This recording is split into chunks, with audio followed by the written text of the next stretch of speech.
сүүлийн үед донорын тухай эрэг олонний анхаарлыг татаад байна. Тэгвэл яг энэ асуудлын талаар хамтдаа дэлгэрэнгүй мэдж авцгаая. Донорыг үндсэндээ хоёр хүн авч үздэг бол Монгол улсын донорын тухай болон заасанчлан амьд донор гэдэг нь өөрийн болоод хүний эрүүл мэндийг хамгаалах амь насыг аврахад зориулан эд эрхтэн мөн эрхтний хэсгээ сайн дураар өгч гэл. Амьгүй донор гэдэг нь бол тарих бүрөө өгчөж үйл ажиллагаа эргэшгүй алдагдсан нас барсан тогтоогдсны дараа үйл ажиллагаа хэвэн явагдаж байгаа зарим эд эрхтнийг шилжүүлэн суулгахаар авч болох цогцыг тодорхойлдог аж. Муу ярилж байгаа ч юм биш. Өвчин гэдэг мэдээж хүнд хилж биш хийсч ирдэг.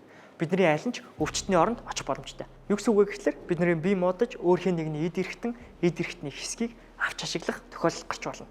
Нэг талаасаа өөртөө хоёр дахь боломж авч байгаа, нөгөө талаасаа донорын хувьд энэ хэн нэгний амьдралыг аварч байгаа маш гайхалтай байл. Энэ сэдвийн талаар олныг талцуулаад байгаа үндсэн 5 асуудлын талаар хэдүүлээ дэлгэрэнгүй ярилцъя. Хамгийн ихнийх нь шарахыг төмөр утсаар хэрж байдаг. Эрүүл мэндийн байгууллагт ажиллаж байгаа эмч ажилтан болгон дэлхийн нийтээрээ дагаж мөрдөж байгаа стандартын дагуу эмчилгээ үйлчилгээ үзүүлдэг. Тэм ч учраас дэлхийн эрүүл мэндийн байгууллагын зөвлөсний дагуу нис заслын шарахыг титан үдээсээр үүддэг нь өөрөө шарахны эдгэрэлтийг түргэсгдэг, мөн дээрэс нь илүү цэвэрхэн идэгдэг. Зарим нэгэн сэтгүүлч нарын яриад бидний ойлгоод байгаа шиг ийм төмөр утас биш гэсэн үг. Түнчлэн бүр үдээсийг нь авдаг тусгай багжч гэж байдаг юм байна. Хоёрдугаарт зүрх зогсоог байхад донорын биед хагалгаа хийсэн. Донорын тухай хуулийн 3.1-4 зааснаар тархины үхэлгэж, тархины болон тархины багны хэсгийн бүх үйл ажиллагаа эргэж сэргийгчгүйгээр алдагдсан байдлыг хэлдэг. Мөн 15.1 зааснаар тархины үхэлтэнд тогтоогдсон донороос эс эрхтээ авна гэсэн заалт хүртэл байгаа. Үүгээр онцлогдсон хүнд цаашид амьдрах тавилан байхгүй гэсэн үг. Тэгэхээр амьд хүн дээр хагалгаа хийгээд байгаа амьд хүнийг донор болгоод байгаа гэсэн үг огторсоо биш. Хэрвээ донорын тархи үхсэн гэдэг дүгнэлтэнд хүрсэн л зүрхэн зогсохоос өмнө хагалгаа хэрэгтэй болно. Хэрвээ зүрхэн зогсчих юм бол хүний биеийн цусан хангамж байхгүй болоод тухайн эд эрхтэнд цуцгачгоо болсон тохиолдолд ямар ч эд эрхтнийг нь авч хүн шилжүүлэн суулгах донор хийх боломжгүй болно гэсэн. Өөрөөр хэлбэл зүрх зогссон тохиолдолд донор болох боломжгүй болно гэсэн. Гурав дахь нь нэр нууцлал. Энэ хэрэгт эмчнэрийн гаргасан алдаач бий, бас сэтгүүлчин гаргасан алдаа маш их бий. Альва эмзэг мэдээллийг сурвалжилж байхдаа сэтгүүлч өөрөө тухайн хүний нэрийг бүтэн зарлах нь өөрөө ёс зүйн үүрэг. Цагдаа нар хүртэл хэргийн талаар, хэрэгтний талаар ярихдаа эргэн А, Б, С гэх мэтчлэн шилдэг. Яг энтэй л адилхан. Тийм байтал талигаачин бүтэн нэр, овог нэрийг нийтэд зарлах нь өөрөө талигаачийг хүндэтгээг үүрэг. Дөрөвт нь сайн.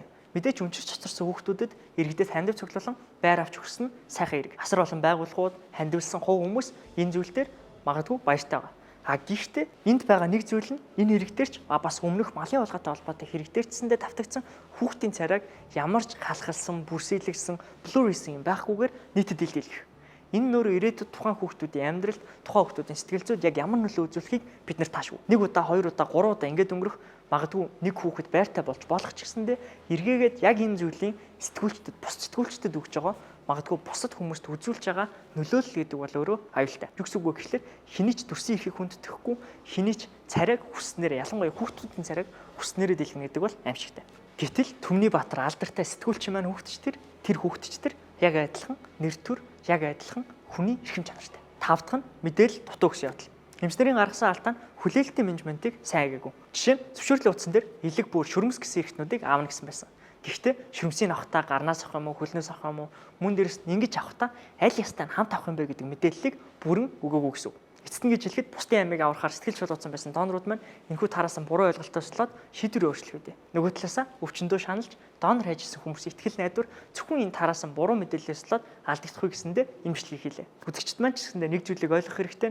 Альва мэдээллийг хараад шууд сэтгэл хөдлөлөөр хандаж, дайрч, давшилж бүхэл бүтэн салбарын нэр хүндийг унгахуй хэмжээнд туйлшрахаасаа илүүтэй альва зүйлийг шинжлэх ухаанчаар хараад асуудлыг илүү том зургаар харахыг оролдох хэрэгтэй. Норог спешиал